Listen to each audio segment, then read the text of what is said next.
اس سے اگر کوئی زیادتی کرے تو وہ زیادتی کو برداشت کرتا ہے، اگر اس کے ساتھ کوئی بدتمیزی کرے وہ اس بدتمیزی کو برداشت کرتا ہے، اگر اس پر کوئی ظلم کرے تو جواب میں ظلم نہیں کرتا، عدالت خود اس کے گھر پہنچ کے اس کو انصاف دیتی ہے۔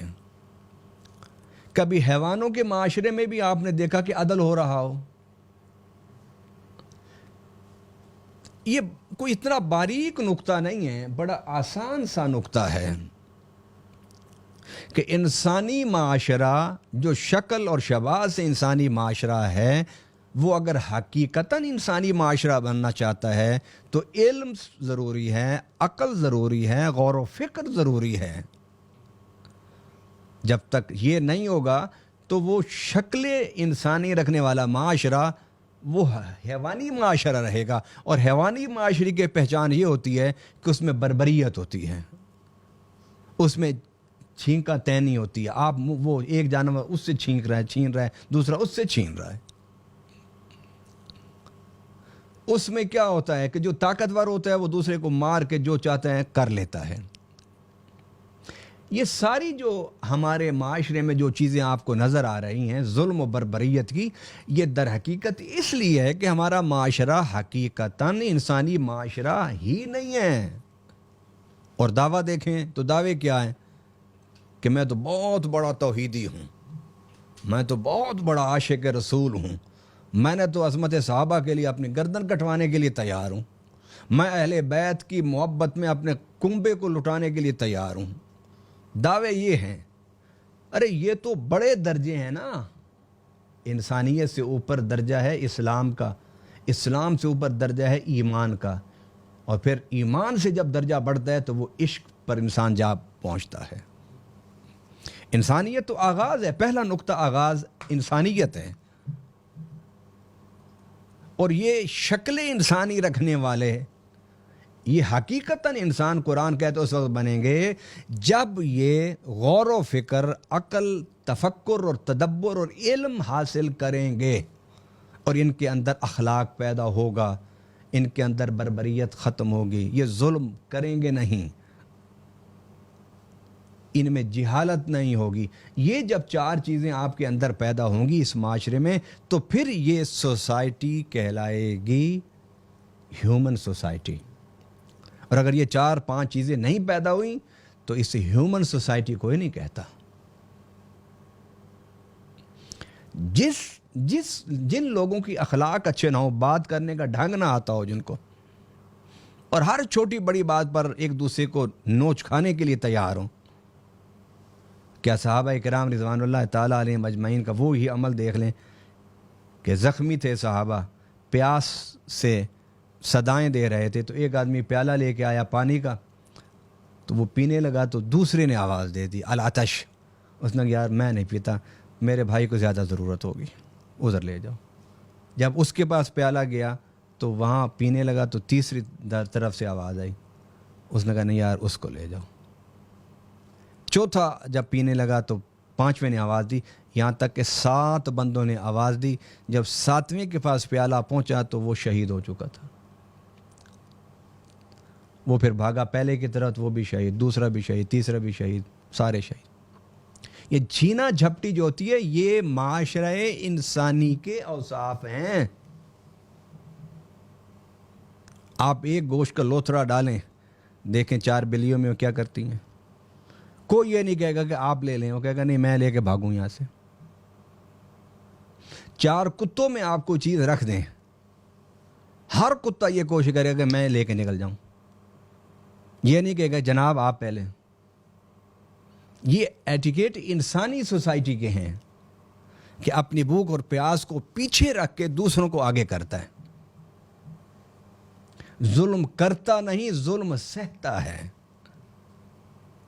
اپنے غلط رویوں سے دوسرے کو کسی دوسرے کو برداشت کرنے پر نہیں مجبور کرتا، بلکہ دوسروں کے غلط رویوں کو برداشت کرنے کے لیے اپنے جگر کو کھولتا ہے، علم حاصل کرتا ہے، غور و فکر کرتا ہے۔ اب آپ مجھے بتائیے اس سے بڑی آیت جو قرآن پاک کی میں نے آپ کو سنائی ہے، اس سے بڑی آیت کیا ہوگی جو آپ کو اور مجھے غور و فکر اور علم پر مجبور کر دے؟ اچھا میں اگلی آیت اگر اس آیت کا اگلا حصہ سناؤں نا آپ کو تو لیکن آپ سنیں تو تب ہے نا بھئی، یہ جو ہے نا اس سے سننا، یہ سننا نہیں قرآن کہتا. قرآن کہتا ہے یہ اس سے سننے کے بعد پھر اپنے دل پر اسے اتارو، پھر سوچو، عقل پر پرکھو، دل میں اس کو بٹھاؤ، یہ ہے سننا. تو اگلا جملہ کیا ہے؟ فرمایا اولئک کل انعام بل ہم اضل، کہ یہ چوپائے اور حیوان ہی نہیں بلکہ ان سے بھی بدتر ہیں. حیوان کو تو میں نے سوچنے کی، پرکھنے کی، غور و فکر کی طاقت اور صلاحیت ہی نہیں دی. وہ اگر ایسے کرتا ہے تو اس نے میری نعمتوں کی ناشکری نہیں کی. تمہیں تو میں نے یہ نعمتیں دی تھیں کہ غور کرو، سوچو، پرکھو، علم حاصل کرو. تم نے میرے ان نعمتوں کی ناشکری کی، بے قدری کی. تو ان حیوانات نے تو میری کسی نعمت کی بے قدری نہیں کی. یہ عقل اللہ کی نعمت ہے، یہ آنکھ اللہ کی نعمت ہے، یہ دل اللہ کی نعمت ہے، یہ رب کی نعمتیں. اللہ کہتا ہے میں نے تمہیں دیں لیکن تم نے ان سے کام ہی نہیں لیا. تو گویا وہ انسان جو رب کی ان دی ہوئی نعمتوں سے کام نہیں لیتے، فرمایا کہ وہ حیوانات کی مثل ہیں بلکہ ان سے بھی بدتر ہیں. اور تیسری ڈگری پھر خدا نے دی، فرمایا اولئک هم الغافلون، یہ تو غافل لوگ ہیں. اب آئیے میں اس موضوع کو سمیٹنا چاہتا ہوں کیونکہ ہمارا موضوع تھا تفکر، تدبر، تعقل، یہ راستہ ہے تسخیر کائنات کا. اب آئیے میں اس حوالے سے ایک آپ کو حدیث پاک نبی پاک صلی اللہ علیہ وسلم کے ارشاد گرامی سے میں آپ کو سناتا ہوں، جس میں میرے آقا صلی اللہ علیہ وسلم نے فرمایا کہ غور و فکر جو ہے وہ اللہ کی نعمتوں کو کھولنے کا راستہ ہے. کیا فرمایا؟ غور و فکر اللہ کی نعمتوں کا راستہ کھولنا ہے. اس سے اللہ کے نعمت کے راستے کھل جاتے ہیں. غور و فکر کی بات کی ہے. ایمان جو ہے نا، ایمان، دین حق اسلام، اس پر چلنا، اس میں دنیا اور آخرت کی بہتری ہے. لیکن جو دین اسلام قبول نہیں کرتا مگر غور و فکر کرتا ہے، رب اس کو بھی نعمتیں دیتا ہے. اب امریکہ جو ہے، کینیڈا، امریکہ، یورپ، آسٹریلیا، جاپان، چائنا، کوریا، رب کی نعمتوں کی بھرمار ہے ان کے پاس. مثلا آپ بڑا گھر بنا کے اس پر کیا لکھتے ہیں؟ ھذا من فضل ربی. بھئی گھر کو، اچھے گھر کو رب کی نعمت سمجھتے ہو تو یہ لکھتے ہو نا. اگر بڑی گاڑی ہو تو اس کے بیک شیشے پر لکھا ہوتا ہے کہ میری ماں کی دعائیں ہیں. تو گاڑی کو نعمت سمجھا تو آپ نے اس کو لکھا نا. اگر اچھے کپڑے پہنتے ہو تو رب کی نعمت ہے نا. اچھا موبائل آپ کے پاس ہے تو یہ رب کی نعمت ہے. اولاد نیک ہے تو رب کی نعمت ہے. بیوی اچھی ہے تو رب کی نعمت ہے. تو یہ نعمتیں ہیں نا. یہ نعمتیں کن کے پاس ہیں؟ ان لوگوں کے پاس ہیں جنہوں نے غور و فکر، تدبر اور تحقیق کا راستہ اختیار کیا. اور جن قوموں نے غور و فکر کا راستہ نہیں اختیار کیا وہ تسخیر کی طرف نہیں آ سکے. اور جو تسخیر کی طرف نہیں آ سکی قومیں، وہ دنیا میں پست قومیں کہلاتی ہیں. پست قومیں، میں کوئی بڑا لفظ نہیں بولنا چاہتا. پست قوم، میں بڑا ہلکا سا لفظ اپنے لیے بول رہا ہوں کہ ہم لوگ انہی قوموں میں شمار ہوتے ہیں. مجھے یہ بتائیے، قرضہ دینے والے کی عزت ہوتی ہے، قرضہ لینے والے کی عزت ہوتی ہے؟ لینے والے کی. میرے آقا صلی اللہ علیہ وسلم نے قرضہ لینے والے کے بارے میں کیا فرمایا؟ کہ فَإِنَّهُ هَمٌّ فِي اللَّيْلِ وَمُذِلَّةٌ فِي النَّهَارِ. قرض رات کا غم اور دن کی ذلت ہے. رات آپ گھر میں بیٹھے ہیں، آپ نے قرضے دینے، اب آپ نیند ہی نہیں آ رہی، گولی پہ گولی کھا رہے ہیں. کیوں پریشان ہیں؟ اس لیے کہ قرضہ لینے والے ہیں آپ. اور دن کی ذلت، اب آپ گھر کے اندر بیٹھے ہیں تو لوگ دروازہ توڑ دیں پیٹ پیٹ کے، گھر کے باہر نکلیں تو گلی میں آپ کو گھسیٹیں پکڑ کے۔ فَإِنَّهُ غَمٌ ہَمٌ فِي اللَّيْلِ وَمُذِلَّةٌ فِي النَّهَارِ، دن کی ذلت اور رات کا غم۔ ہم قرضہ لینے والے ہیں یا قرضہ دینے والے ہیں؟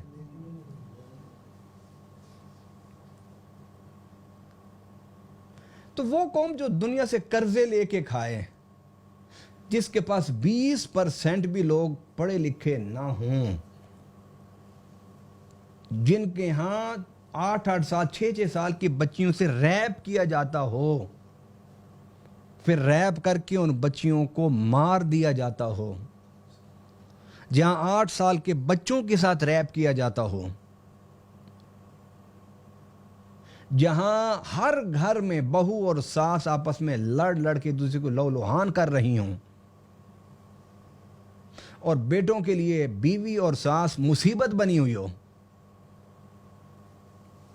ارے یہ اس معاشرے کو اسلامی معاشرہ کہو گے؟ اس معاشرے کو مسلمانوں کا معاشرہ کہو گے؟ آپ عدالت میں نکلیں تو آپ کو رشوت دینی پڑے، آپ دفتروں میں جائیں تو آپ کو رشوت دینی پڑے، آپ کھانے پینے کی چیزیں خریدنے جاتے ہیں دل سے اطمینان نہیں کہ پتہ نہیں 1 نمبر بھی ہے یا نہیں ہے، آپ گوشت لینے جا رہے ہیں، آپ کو یقین ہی نہیں ہے کہ میں مٹن کے پیسے دے رہا ہوں، بکرے کے پیسے دے رہا ہوں، یا کھوتے اور کتے کے پیسے دے کے گوشت لے رہا ہوں۔ اس معاشرے کو آپ اسلامی معاشرہ کہتے ہو، مسلمانوں کا معاشرہ کہتے ہو، اور اس معاشرے میں بسنے والے لوگوں کو ہم لوگ عاشقان رسول کے سرٹیفکیٹ تقسیم کرتے پھر رہے ہیں۔ اس معاشرے میں بسنے والے لوگوں کو آپ محبان اہل بیت کا ان کو تمغے دیتے پھر رہے ہو۔ اسلامی معاشرہ، ان مومنوں کا معاشرہ، عاشقوں کا معاشرہ، یہ تو بہت اوپر والے درجے ہیں، ہم تو ابھی انسانی معاشرے کی سطح پر بھی نہیں آ سکے۔ اب یہاں پر میں اقبال کے ایک شعر پر اپنی بات کو ختم کرنا چاہتا ہوں، اور ختم کرنے سے پہلے کہ گزشتہ 400 سال سے غور و فکر کا کام وہ کر رہے ہیں جنہیں ہم کافر کہتے ہیں، جنہیں آپ کہہ لیں گورے کر رہے ہیں، یہ یورپ کر رہا ہے۔ گزشتہ 400 سال سے مسلمانوں نے کوئی کام نہیں کیا۔ آپ کی سوئی جو ہے نا، سوئی جس سے آپ بٹن لگاتے ہیں، یہ بھی یورپ نے بنائی ہے۔ ہمارے گھروں میں بچوں کی بدبو ہوتے تھے پیشاب کا، اس سے نجات دلائی ہے تو پیمپر نے، وہ بھی یورپ نے بنایا ہے۔ کوئی مانا کہ یا رائے وینڈی یا سندر میں نہیں بنایا کسی نے اس کو، یا قصور میں کسی نے نہیں بنایا اس کو، یا لاہور میں نہیں بنایا کسی نے، کروڑ پکے میں نہیں کسی نے بنایا۔ یہ گھروں کے اندر جو بچہ پیدا ہونے کے بعد 2 سال بدبو نہیں جاتی تھی، اس کو دور کرنے کا بھی سبب یورپ نے بنایا ہے۔ اب اگر یہ باتیں کی جائیں تو بعض لوگ پھر مغالطے میں مبتلا ہو جاتے ہیں کہ جی یورپ کی تعریف کر رہے ہیں۔ بھئی میں یورپ کی نہیں تعریف کر رہا، میں یہ بتا رہا ہوں کہ اہل یورپ نے انسانیت کی خدمت کی، اور وہ یہ خدمت ہے۔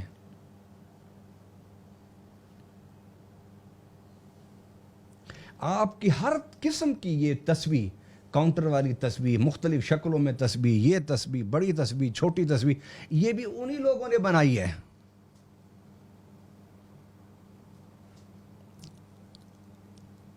ہم نے تو علم تحقیق کا سارا کام ان کے سپرد کر کے بیٹھ گئے ہیں، اور قرآن نے کہا ہے کہ جن قوم میں غور و فکر، عقل، تدبر نہیں ہوگا، وہ تسخیر کی طرف نہیں جا سکتی، اور جب تک آپ تسخیر کی طرف نہیں جائیں گے، سائنس اور ٹیکنالوجی کی طرف نہیں جائیں گے، آپ قوم عزت والی بن ہی نہیں سکتے۔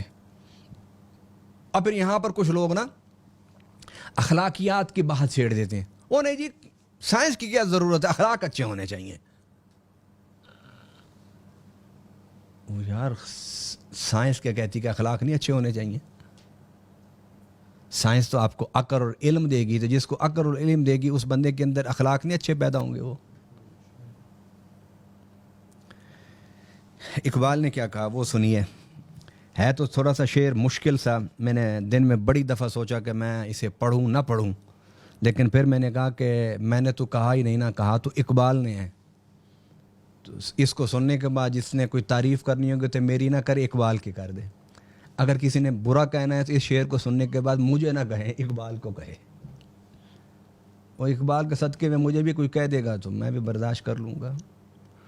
اس لیے کہ جنہوں نے دنیا میں قوموں میں کوئی حقیقی سوچ پیدا کرنی ہوتی ہے، قوموں میں حقیقی تبدیلی پیدا کرنی ہوتی ہے، ان لوگوں کو باتیں سننا تو بڑی چھوٹی سی بات ہے. میں ایک تحریک پاکستان جن لوگوں نے چلائی، ان کے لیے سکول و کالج بنانے والی ایک شخصیت تھی. تو انہوں نے جب سکول و کالج بنایا تو اس کے لیے وہ ڈونیشن کرتے پھر رہے تھے. تو ایک اسٹیشن پر اترے تو ایک شخص نے انہیں جوتیوں کا ہار پہنایا. کیا پہنایا؟ تو انہوں نے خوشی سے، کچھ نے پھول کا پہنایا، کچھ نے پتیوں کا ہار پہنایا، ایک نے جوتیوں کا ہار پہنا دیا. انہوں نے خوشی سے وہ جوتیوں کا ہار اتار کے اپنے ساتھ جو ساتھی تھا، سیکٹری جس کو کہنا، اس کو دیا. انہوں نے کہا کہ اس آدمی نے اپنے گھر کی جوتیاں مجھے اکٹھی کر کے دی ہیں کہ انہیں بیچ کر سکول کے لیے چندہ اکٹھا کر لو. اتنا بڑا دل ہونا چاہیے. میں تنقید کرنے والوں کی تنقید سننے کے لیے تیار ہوں، اور اگر کہیں، میں پھر اعلان کر رہا ہوں، اگر کہیں میری فکر میں اصلاح کی ضرورت ہے قرآن و سنت کی روشنی میں، تو میں کھلے دل سے اس اصلاح کو بھی سننے کے لیے، قبول کرنے کے لیے ہر وقت تیار ہوں. میں انسان ہوں نا، میرا علم، میرا مطالعہ، میرا 25 سال کا تجربہ اور دنیا کے ممالک کا مشاہدہ، جو مجھے سیکھا میں آپ کے سامنے بیان کر رہا ہوں. اور انسان ہونے کے ناطے مجھ سے بھی غلطی ہو سکتی ہے. اگر کوئی میری غلطی کی نشاندہی کرے گا تو میں اسے سوچوں گا، اسے قبول کروں گا. کیونکہ حتمی چیز صرف اللہ کی اور اس کے رسول کی ہوتی ہے. اللہ اور اس کے رسول صلی اللہ علیہ وسلم کے بعد کسی کی بات حتمی اور قطعی نہیں ہوتی. علامہ اقبال نے کیا کہا سنیے شعر، اور پھر ہم آج کی بات کو ختم کریں. وہ کہتا ہے کہ دین کافر فکر و تدبیر و جہاد. اقبال بھی تو جرمنی گیا نا، یورپ گیا، پڑھتا رہا، پڑھا کے پھر ہندوستان آیا، پھر اس نے مسلمانوں کی قیادت سنبھالی. وہ سمجھ گیا تھا کہ مسلمانوں کو زوال کا اصل سبب کیا ہے. اس نے پھر یہ شعر کہے، اس نے کہا دین کافر فکر و تدبیر و جہاد. کافر کا جو دین ہے وہ ہے تفکر، تدبر، غور و فکر اور جہد مسلسل، ہر وقت محنت کرتے رہنا. یہ کافر کا دین ہے. اور دین ملا فی سبیل اللہ فساد. کہ ملا کا جو دین ہے وہ یہی ہے کہ ہر وقت فساد فساد فساد فساد. اور اس سے بھی ایک بڑا اس نے شعر کہا ہے. یہ تو میں نے آخری آپ کو شعر سنایا ہے، یہ جاوید نامہ کا پہلا شعر سن لیجئے تاکہ میں اس کو ختم کروں. دین حق از کافری رسوا ترست. وہ کہتے ہیں دین حق جو ہے نا وہ کافری، کفر سے بھی زیادہ رسوا کن ہے. نعوذ باللہ. دین حق از کافری رسوا ترست. کہ جو دین حق آپ لوگ بیان کر رہے ہیں وہ تو کافری سے بھی زیادہ رسوا کن ہے. کیوں؟ کہتے ہیں زاں کے ملا مومن کافر گرست. اس لیے کہ جنہوں نے دین کا ٹھیکہ اٹھایا ہوا ہے ان لوگوں کا ایک ہی کام رہ گیا ہے بس، کہ کافر تو کافر ہیں لیکن وہ اس کام میں لگے ہوئے ہیں کہ جو مومن ان کے ہتھے چڑھتا ہے اس کو بھی کافر بنا دیتے ہیں. تو کیا ہمارے ممبر و محراب سے یہی کام نہیں ہو رہا؟ کوئی عقل کی بات، کوئی غور و فکر کی بات، کوئی تدبر کی بات، کوئی تحقیق کی بات، کوئی ریسرچ کی بات، کوئی تسخیر کائنات کی بات آپ کو نظر آتی ہے؟ کبھی سنی ہے آپ نے؟ آپ حلفاً مجھے بتائیں، آپ کی عمریں گزر گئی ہیں مسجدوں میں جمعہ پڑھتے ہوئے، صرف مسجدوں میں نہیں، سیاسی جلسوں میں تقریریں سنتے ہوئے، صرف سیاسی جلسے نہیں بلکہ ٹیلی ویژن پر ٹاک شوز سنتے ہوئے، صرف ٹاک شوز نہیں بلکہ اخبارات پڑھتے ہوئے آپ کی زندگیاں گزر گئیں۔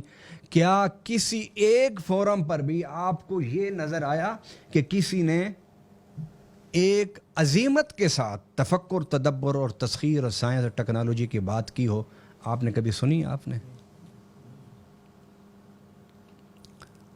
تو کہتے ہیں یہ کیا تم دین لیے پھر رہے ہو؟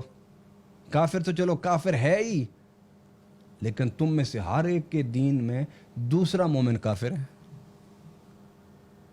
تم تو اپنے علاوہ کسی کو مومن ماننے کے لیے تیار نہیں ہو۔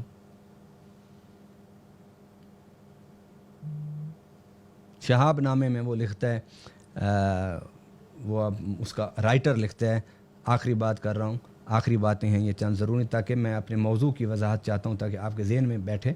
وہ کہتا ہے کہ میں نماز پڑھنے کے لیے ایک مسجد میں صبح کی گیا تو وہاں صرف 2 نمازی تھے۔ جب نماز پڑھ کے فارغ ہوئے تو انہوں نے دوسرے کو مارنا، پہلے گفتگو شروع کی، پھر لڑنا شروع کیا، پھر جو گریبان پکڑ گئے ایک دوسرے کے سیٹ کے مسجد سے باہر لے گئے۔ وہ کہ تو نکل، تو کافر، ہو گیا تو نکل مسجد، تو کافر۔ دونوں لڑتے لڑتے باہر آ گئے تو مسجد کو تالا لگا دی۔ وہ شہاب نامے میں لکھتے ہیں کہ میں جب گاڑی میں بیٹھا ہوں، میں جانے لگا تو میں سوچنا شروع کر دیا کہ بھئی 2 تو تم نمازی تھے، تمہیں تو سوچنا یہ چاہیے تھا کہ ہم محلے میں تیسرے بندے کو نمازی کیسے بنائیں۔ سوچنا تو یہ چاہیے تھا کہ ہم 2 مل کے تیسرا بندہ محلے سے کس طرح نمازی بنا کے مسجد میں لائیں، اور تم کس میں مصروف ہو گئے کہ ایک دوسرے کو مسجد سے نکال کے تم نے دھکے دے کے دونوں نے ایک دوسرے کو نکال کے باہر کر دیا اور مسجد کو تالا لگا دیا۔ تو اقبال کہتا ہے دین کافر فکر و تدبیر و جہاد، دین ملا فی سبیل اللہ فساد۔ اس معاشرے کے فساد کا ذمہ دار ملا صرف نہیں ہے بلکہ مسٹر بھی ہے۔ پورا معاشرہ اس کا ذمہ دار ہے۔ آپ جوانی میں دنیا کمانے کے لیے آپ سوچ سکتے ہیں، آپ کیا یہ چیزیں نہیں سوچ سکتے تھے؟ کیوں نہیں سوچی آپ لوگوں نے؟ آپ میں سے ہر بندہ اس معاشرے کو تباہ کرنے میں اس کا حصہ ہے۔ اب اس معاشرے کو بچانے کے لیے بھی ہم سب کو حصہ ڈالنا ہوگا، اور میں اللہ سے پورا امید رکھتا ہوں کہ انشاءاللہ وہ وقت جلد آئے گا کہ علماء کی طرف سے، مسجد و محراب اور منبر کی طرف سے میں نے اس ذمہ داری کو پورا کرنا شروع کر دیا ہے۔ میں فرض کفایہ کے طور پر اس بات کو کر رہا ہوں، انشاءاللہ جلد یہی آواز ہمارے حلقے سے اٹھے گی۔ مگر سیاستدانوں کو چاہیے کہ جو اپنے آپ کو بہت روشن خیال کہتے ہیں کہ کیمبرج اور آکسفورڈ سے ہم پڑھ کے آئے ہیں، یا تم نے کیا سیکھا، کیا وین لے کے آئے ہو تم پاکستان میں؟ یہ پاکستان کی زبوں حالی، پاکستان میں غربت و افلاس، پاکستان میں جہالت و ظلم، یہ وین آپ لے کر آئے تھے؟ اور اس یورپ اور اتنی بڑی بڑی یونیورسٹیوں سے پڑھ کے جب آئے تو آپ کسی وین پر آپ نے پاکستان کی خدمت کی آ کر؟ ہمارا میڈیا ٹاک شوز پر بٹھایا ہوا ایک دوسرے کو گالیاں دیتے ہیں، ایک دوسرے کو گریبان پکڑتے ہیں، ایک دوسرے کو مارتے ہیں، اور ہم قوم کا بھی مزاج بگڑ گیا ہے۔ ہم بھی دیکھتے ہیں یار یہ نہیں، اس چینل کو نہیں، اگلا چینل لگاؤ، اس میں دیکھیں گے اچھا فلاں فلاں بیٹا اس ٹاک شو کا بڑا مزہ آنا ہے۔ پھر مزہ کیا آئے گا کہ وہ ذرا تیز ہوتے ہیں باتیں کرنے میں، تھوڑا سا لڑنے میں زیادہ ماہر ہوتے ہیں، اس لیے وہاں پھر ہم چینل روک کے پھر ہم سنتے ہیں ان کو۔ قوم کا مزاج ہی ہم نے خراب کر دیا۔ منبر و محراب پر جائیں تو لڑائی، اخبار پڑھیں تو لڑائی، ٹی وی پر بیٹھیں تو لڑائی، گھروں میں جاؤ تو لڑائی۔ آئیے تفکر، تدبر، غور و خوض یہ راستہ کھولتا ہے تسخیر کائنات کا، سائنس اور ٹیکنالوجی کا، اور سائنس اور ٹیکنالوجی یہ راستہ کھولتا ہے اللہ کی نعمتوں کو حاصل کرنے کا، یہ راستہ کھولتا ہے خوشحالی کا، یہ راستہ کھولتا ہے فراخی کا۔ سائنس اور ٹیکنالوجی راستہ کھولے گا صحت کا، تعلیم کا، خوشحالی کا. اور یہ ارسطو نے نہیں بتایا مجھے، نہ سقراط بکرات نے بتایا ہے، یہ اس کتاب نے بتایا جو کتاب میرے آقا صلی اللہ علیہ وسلم کے سینہ اقدس پر نازل ہوئی تھی کہ الم تروا ان اللہ سخر لکم ما فی السماوات و ما فی الارض واسبغ علیکم نعمہ ظاہرۃ و باطنہ. کیا تم نے دیکھا نہیں کہ زمین و آسمان کو اللہ نے تمہارے تابع کر دیا ہے، تمہارے ہاتھ میں دے دیا ہے، اور تم تسخیر کا کام کرو. اور جب تم تسخیر کا کام کرو گے تو اللہ تم پر اپنی نعمتیں انڈیل دے گا نہیں، ہاتھ میں 1 2 4 نعمتیں نہیں دے گا، بلکہ پورا کا پورا بورا تمہاری نعمتوں کا تمہارے اوپر انڈیل دے گا. پورا کا پورا ٹوکرا، پہلے زمانوں میں ٹوکرے ہوتے تھے، پورا کا پورا ٹوکرا آپ کے اللہ آپ کے سپرد کر دے گا آپ کے نعمتوں کی. اللہ تعالیٰ سے میری دعا ہے کہ اللہ تعالیٰ اس کام کو جو ہم نے شروع کیا کہ پاکستان میں تفکر، تدبر، غور و فکر، علم اور تحقیق اور ریسرچ کی طرف لوگ متوجہ ہوں، اور ریسرچ کے بعد پھر ہم آگے تجربات کریں، لیبارٹریز بنائیں. یہ بھی اسی طرح دین کا کام ہے جس طرح کوئی مدرسے میں بیٹھ کے دین کی درس نظامی کی کتابیں پڑھاتا ہے، سکول میں بیٹھ کے پڑھاتا ہے، یونیورسٹی اور کالج میں بیٹھ کے پڑھاتا ہے. جو تحقیق اور ریسرچ اور لیبارٹری اور تجربات کے میدان میں اترے گا وہ بھی اللہ کو اتنا پیارا ہے، کیونکہ وہ انسانیت کے دکھوں کو دور کرنے کے لیے سہولتیں پیدا کرتا ہے. سائنس نے ہماری زندگی کو آسان کیا ہے، ہماری زندگی سے دکھوں کو دور کیا ہے، ہماری زندگی میں آسانیاں پیدا کی ہیں سائنس نے. اور میں اس شعر پر بات کو ختم کرتا ہوں. نہیں ہے نا امید اقبال اپنے کشت ویراں سے، نہیں ہے نا امید اقبال اپنی کشت ویراں سے، ذرا نم ہو تو یہ مٹی بڑی زرخیز ہے ساقی. وما علینا الا البلاغ المبین.